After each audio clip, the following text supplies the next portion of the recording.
Hi all, I am Hari and I am excited to share that I have recently completed a 1-month Data Analytics Internship at Skoliko.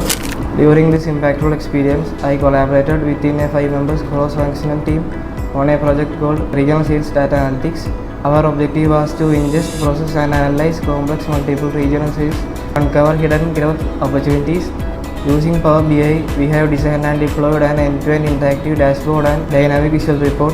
To achieve this, we focused on data transformation, data modeling, KPI tracking, advanced customer segmentation. These data-driven insights ultimately provide the organization with an actionable roadmap to streamline underperforming sectors and drive strategic decision making. This internship deepened my technical proficiency in data analytics, sharpened my data storytelling abilities, and reinforced the value of teamwork.